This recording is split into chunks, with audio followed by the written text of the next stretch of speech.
காசை போட்டு கார் வாங்கி டோல் கட்டி எல்லாம் கிழிச்சிடும். டிராபிக் இன்னும் வயதுக்கு டோல் வைக்கிறணும், டோலை எடுக்கணும் முதல்ல. அப்படி இல்லைன்னா அதுக்கு தகுந்த வசதி பண்ணி விடணும்.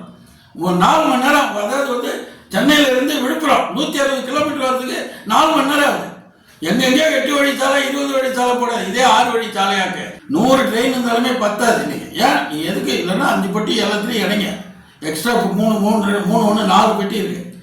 அதில் ஹேண்டிகேப்புக்கு தனியாக, அப்புறம் வயசானவங்களுக்கு தனியாக, லேடிஸுக்கு தனியாக எல்லாம் விட்டுறீங்க. அது கரெக்டு, ஓகே, தப்பு இல்லை.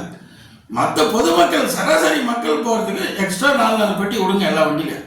இதை குறைங்க. ரிசர்வேஷன் இருக்குல்ல, சொகுசாக போகிற பயணம் தூங்கிட்டே போகணும். 4 பேர், அதாவது ஒரு 300 பேர் 400 பேர் தூங்கிட்டே போகிறதுக்கு 1000 பேர் 5000 பேர் நின்றுட்டே போகிறான். இதை பற்றி அரசுக்கு எந்த கவலையும் கிடையாது. பணம் வருதா? இப்போ ஒரு குட்டேஜா வந்தே பாரத் 1500 ரூபா திருநெல்வேலிக்கு, ஆனால் சாதா ட்ரெயின் 600 ரூபா தான். அப்போ 1500 ரூபா வருமானத்தை பார்க்கறது மட்டும்தான் நீங்கள் ட்ரெயின் விடுறீங்க. மக்களுடைய கன்வீனியன்ட்டுக்கு ட்ரெயின் விடல.